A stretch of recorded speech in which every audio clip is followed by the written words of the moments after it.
O orada duracak İstanbul Havaalanı'nda ve sonuna kadar dönecek.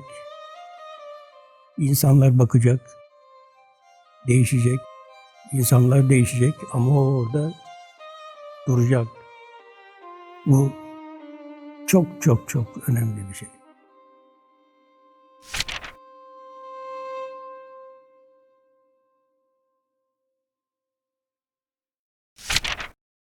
İstanbul, dünyanın en büyük ve en güzel şehirlerinden biri.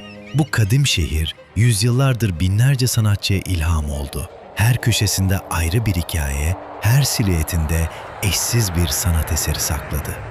İstanbul Havalimanı, dünyanın en büyük havalimanlarından biri. Şimdi bu devasa vizyon, şehrin sanatsal mirasını modern bir kapıyla dünyaya açıyor.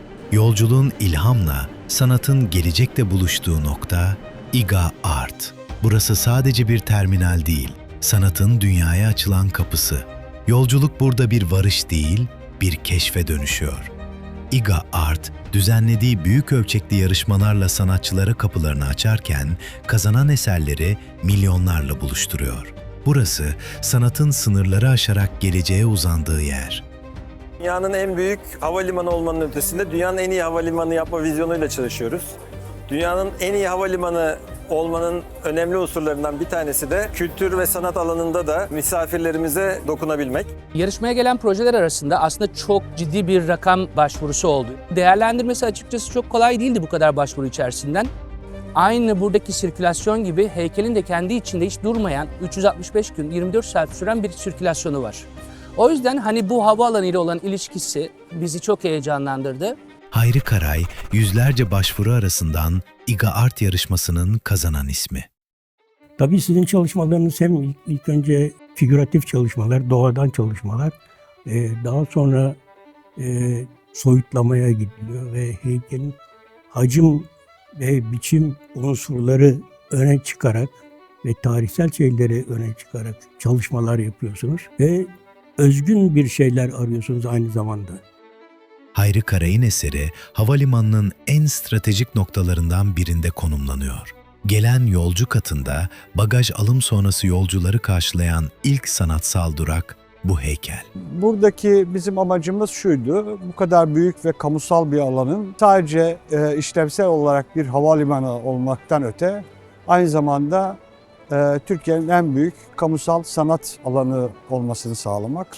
Bu amaçla Hayri Karay bu yarışmayı kazandı ve onun eserini buraya yerleştiriyoruz. Bu İGA'nın havaalanındaki heykel için bıraktıkları boşluk yani inanılmaz bir şeydi ve benim bu iş için yaptığım ilk eskiz 11 santim boyundaydı. Dünyanın en büyük iç mekan heykellerinden heykeli olacak. Heykelin yapım süreci 1 yıl süreceği için onun merakla beklenen formunu saklayan kumaş, grafiti sanatçısı Rich Gebro'nun dokunuşuyla başka bir sanat eserine daha dönüşüyor.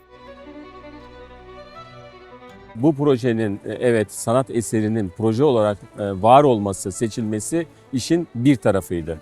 Diğer tarafı bu projenin uygulanmasıydı. Burada da işin içerisine İGA yönetimi ve diğer havalimanı içerisindeki diğer paydaşlar girdi. 40 metrelik bir sistemi buraya bütün halde sokma şansımız yok. O yüzden kapılardan geçebilecek ölçüde buraya içeriye alabileceğimiz ve kaldırabileceğimiz sistemde bölündü. Yani bu da yaklaşık olarak bir taraf için 13, bir taraf için 14 parçaya tekabül etti. 38 metre yüksekliğinde gerçek konumunda gerçek tasarımına oluşuncaya kadar yaklaşık 1 yıllık bir süre içinde tüm birimlerle koordinalı bir çalışma sağlayarak imal edilecek pozisyona getirdik. Şimdi heykelin malzemesini paslanmaz çelik olarak düşündüm. Yansıtıcı bir yüzey olması lazımdı. Çünkü etraftaki ışıkları alıp size yansıtması lazımdı.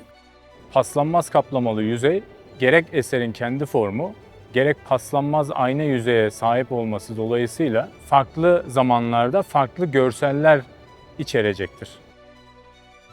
2 tane birbirine paralel, kinetik kavuşmayı ifade eden, gitmeyi, gelmeyi, havalimanının içindeki Özellikle burası için tasarlanmış bir eser. O yüzden yani hem hareketli hem de durağan bir şeydi. Bakıyorsunuz ve biraz sonra gideceksiniz, unutacaksınız. Halbuki devingen bir şey de, değişken bir şeyin karşısında, yapıtın karşısında biraz daha zaman geçireceksiniz ve göreceksiniz. Bir şeyler hissetmenize yardımcı olacak.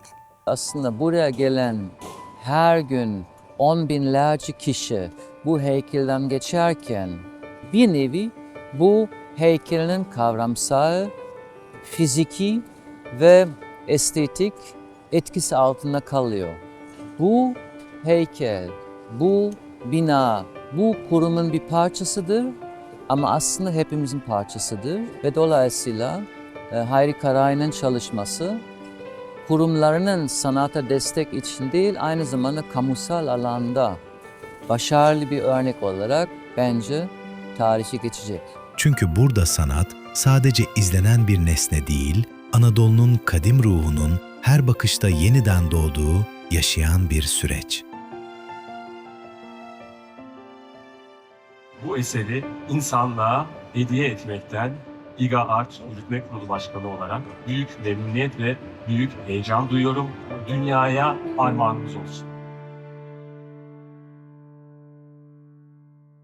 O orada duracak ve sonuna kadar dönecek. İnsanlar bakacak, değişecek, insanlar değişecek ama o orada duracak.